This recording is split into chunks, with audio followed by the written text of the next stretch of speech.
So if you look at the decade that's happened of the transference of consumption, we're arguably now in the it's getting real phase of the transference of the ad-supported video ecosystem.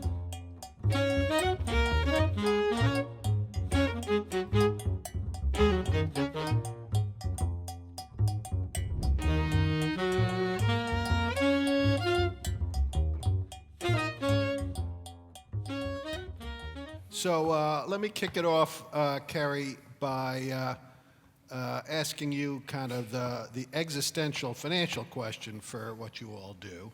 Not just in terms of what you've done around product, but what you've done around pricing on the innovation side. And that really does reflect how, even in the last couple of years, how fundamentally the world has changed in terms of how people interact with video and all things video. What hasn't changed so much at all is how the money flows. What is your sense of why that is? Is it a measurement problem? Is it a product problem? Is it a problem of vision? Let's just say we're 10 years-ish into online video. Right? YouTube was founded in 2004. Vimeo actually coincidentally founded at the same time. We're 10 years in, and certainly the big dogs economically are very much the familiar faces, right? It's the cable providers, it's the massive networks on them, and then all the way to the broadcast networks. But look, YouTube is going to be a $5 billion business this year. That's not nothing. Right? The U.S. Advertising, where I'm headed with this is I think you have to break down the different blocks of the economic pie in video. Meaning and this is very much how we look at the world now, which is there's really three big flavors. There's advertising, free supported video content. This is most typified by the broadcast networks, NBC, CBS, and cable is a lot of its ad supported as well. Then there's transactional video, which historically was movie theaters, it still is, but it's also now it's iTunes and it's Amazon, and now with Vimeo, we offer an open system just like YouTube does for ad-supported. And then there's subscription video, right? There's what used to be Showtime, it used to be Showtime, HBO is now Netflix, Hulu, et cetera. The way that I look at it is we are certainly in the middle of, we're 10 years in, the consumption transference is beyond debate. Right? That people now consume content through the web, and I joke sometimes, but when people ask about why are you guys crazy enough to think that people will buy content on the internet, and the answer is very simple, is that they're crazy enough to buy it off the internet every single day. They buy from iTunes, they buy from movie theaters, they buy from HBO, they buy from Showtime, and anybody who thinks that they're not going to be buying it through the internet, I think is just dead wrong. I think that that's just a total fallacy. And so if you look at the decade that's happened of the transference of consumption, we're arguably now in it's getting real phase of the transference of the ad-supported video ecosystem, right? That is $5 billion on YouTube. That is the incredibly robust ecosystem that Chad's company has created. And we've gone from the joke was, hey, is anybody going to watch this stuff from UGC? Billions of hours of our time later, hell yeah, they're going to watch it. Right? And then the next question is anyone going to make any money from this stuff? And I think we're entering the phase in the ad-supported world where that is unequivocally starting to happen. And we're just saying that the exact same thing is going to happen in the paid part of the pie. One way to think about it, it took roughly 25 years for cable viewership to outrate broadcast viewership in the United States, prime time. It took 30 years for cable upfronts to outbook broadcast upfronts. Again, we're 10 years in. Machinima is also 10 years old, founded in 2004. Our viewership on Machinima in a given month for our core audience of 18 to 34 is roughly equivalent in size to Adult Swim, which I would argue is the #1 television network in the United States for reaching men 18 to 34. Our audience is the same size. We're growing a lot faster. We're 10 years in, cycle times are going to be greater. Think of it as audience is the equivalent to television already. Monetization stuck in 1986 cable. You saw it happen in cable. When I was at Nick, we were in the front end of it because it's all about generational change, right? The generation that grows up with Nickelodeon is a multi-channel generation. They didn't have any incumbency to the big three or big four like we did. And I remember it was 1994 during the OJ debacle. When we got a call from Variety that Nickelodeon was #1 network in cable that month, and we said, we hung up the phone and said, how come we didn't know that? But it was in part because kids had started migrating to cable. And that, and I remember being at MTV around 2000 or so, when 5 of the top 10 shows with 12 to 30-year-olds were MTV shows. So they just started flowing through. So it's all predictable that you saw behavioral change and people starting to look at cable for high-quality dramas. It just flows through. And I think you are having, what you're experiencing now is some of that. Certainly advertisers are late to where audiences go. I got a 14-year-old daughter, and she has some YouTube stars that are her favorites. She bifurcates her entertainment choices into a bunch of buckets: shows, stars, and platforms and mediums. So, I do think we're experiencing that kind of change. It's a little bit like when the internet first starts happening. Some of us continue to read newspapers online, but then we find our favorite bloggers, we find Politico, and you have a potpourri of stuff that represents things that you check and double check against, and that's the way you start to use. And that's the using pattern I think that we're in. In the last couple of years, you have seen the emergence both of, if not global, in some cases regional, sometimes global, phenomena that you just didn't see before, and you actually see some monetization happening in regional ways that didn't used to happen before. Obviously, with BBC America and its opportunity, in a sense, is a reflection of a change in that. Talk about what you've seen around that, or if I'm just imagining. Yeah, well, I think for big media companies, global is always thought of as being something that they talk about, but it really doesn't happen in a synchronized, coordinated way. Because the business model is about selling territory by territory, having some channels that you own and some that you don't, and you really can't do what the movie businesses have done, which is to launch something globally at one time. Hasn't happened yet. Probably will happen some way, and there's probably good places where that can happen. So going global, I think, is the next frontier. I think the current frontier where we've done it is coordinating global. So, what we did with Doctor Who is a big fanboy kind of success, has deep audience, has love all around the world. So we did, on the 50th anniversary, have 60 countries simulcast the Doctor Who premiere. It ran in the UK and ran everywhere else. We put it in movie theaters where people, so they could watch it in movie theaters. And we just got a lot of hay out of that. And to that point, we put together kind of a mosaic of distribution to have it happen simultaneously. Didn't necessarily monetize it because we don't control all the outlets on it. We could get people aligned, but the guy in Australia is making money one way, this guy's making money the other way.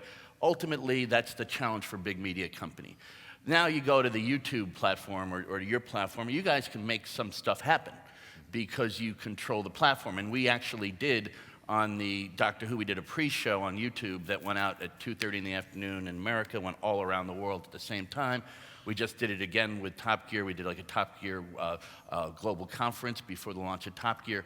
So that can happen. The question is the money following, or all the money's in pots everywhere, and is anybody corralling and controlling that? My sense is agencies always talking, they've been talking for years about wanting to do that. But having been in a big media company where when Viacom came into being, there was a guy in charge of global ad sales, and the number one thing he did was his job was to make sure that the Americans didn't get discounted for doing something for South America. So it was always not, it wasn't 1 + 1 + 1 equaled 4. It was somehow just make sure I don't lose my shirt. But that's what I think the globalization question is a great one, and even hearing you describe it, Herb, is like, I think it leads to, this is another place where I think the paid slice of the pie is critical. Because advertising, to precisely your point, advertising actually does not travel cross-border nearly as well as content does. Content has some limitations, Jonathan, to your question about there is, some things don't travel well cross-border, but then some things, and Doctor Who is a great example.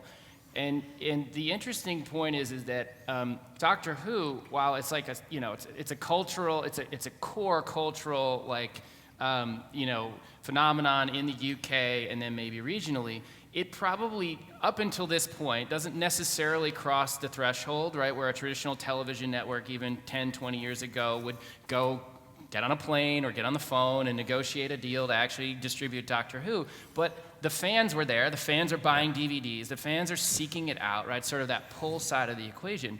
And literally hearing you describe Doctor Who, I'm like, oh my God, like Vimeo would freak out for this, right? Literally, like the Vimeo global audience would lose their minds, right? If we could put... We got some talking to do after. Yeah, but look, I'll give you... Wouldn't be the first time he's done a deal following a panel. Yeah, this is how Chad and I ended up doing a deal the last panel we were on. But look, it's... indulge one example. Not to say Doctor Who is actually a much more larger fan base, but you know, Mystery Science Theater 3000, right? Like cult sort of like commentary on like B movies.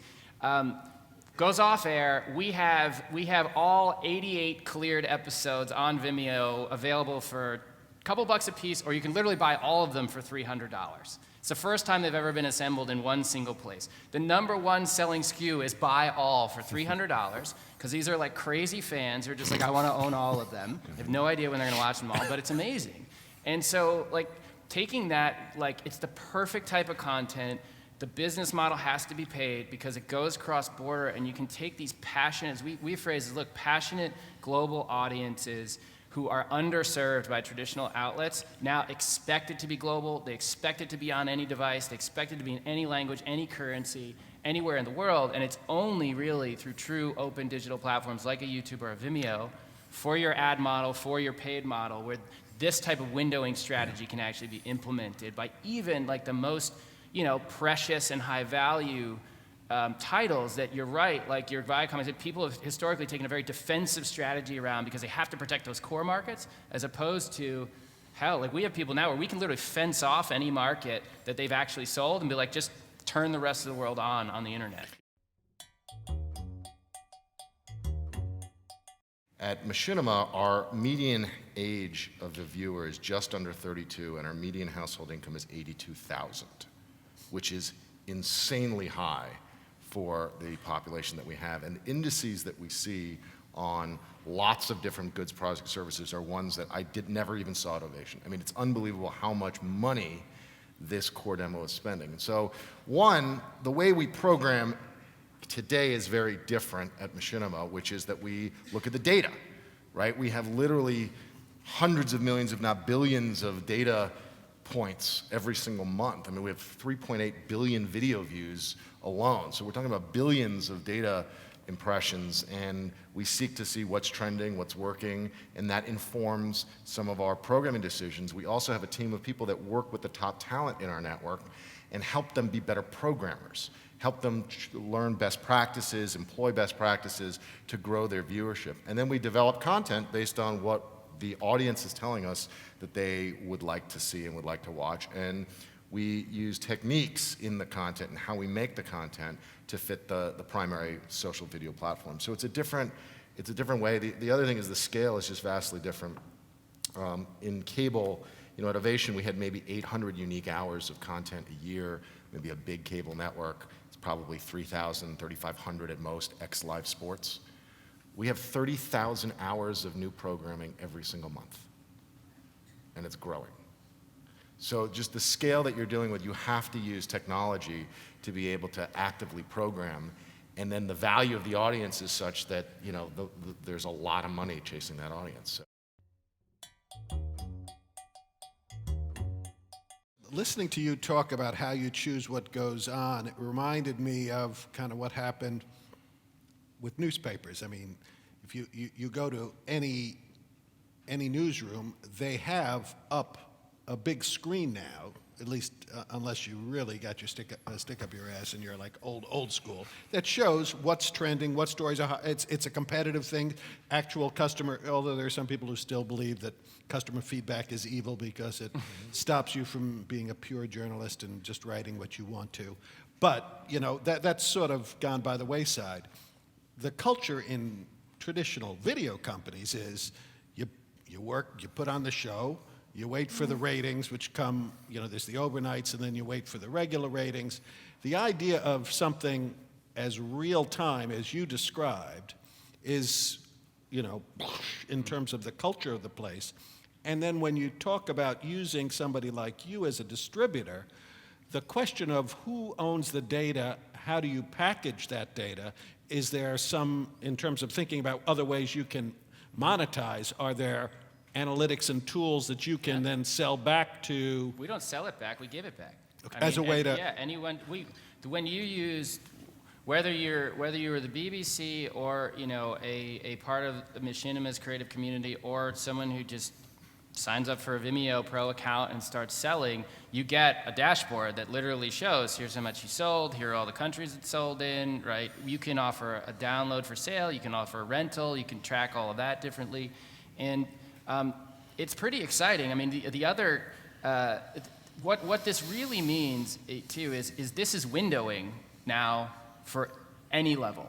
Right, the way that one of the primary ways that the video industry historically creates value is windowing. It's more sophisticated than music ever was, more sophisticated than print really ever was. But it's in theaters, right? And then sometime later, it's on pay television. Then sometime later, it's on free television. Is the basic old school, you know, windowing. But now it's basically like you can go. You can still do theatrical, you can do home video, you can do physical, you can do online ad-supported, you can do online paid, and literally that entire windowing suite, and then geographically global, that whole like multivariate equation is now in the hands. And by the way, that's semi-overwhelming too at this point. We don't even know how to drive this machine yet. But that's essentially what's in our hands. You know, on the data front, there was an article in the New York Times cover story about the new pop. And the truth is, you know, pop has been fragmented. Pop will never be what it was before. And in this case, what they pointed to was for all the abuse that the record industries had or taken about missing the digital realm or digital world, the way that the Billboard chart reads pop is they factor in Spotify, they factor in Twitter, they factor in record sales. They have 9 factors. And you have a TV business that has 1 factor. And the truth about it is the new pop is deep fandom. It's about being this way, not just that way. And the article pointed out that if you were to ask people, and it depends probably where you live, but which is a bigger show, Mad Men or NCIS? And, you know, and NCIS is 8 times the audience, but the fandom of Mad Men is like that, and NCIS is like that. And this is much deeper now. To your point about monetization, that's never been monetized, even to the point, you know, the Tumblr guys have a good story. Their story is Twitter gets me to the show, and then I take you through live in 3 days and live in 7 days because the conversation continues on Tumblr. They haven't figured out how to monetize that, but that's the truth. All of that helps build deep fandom.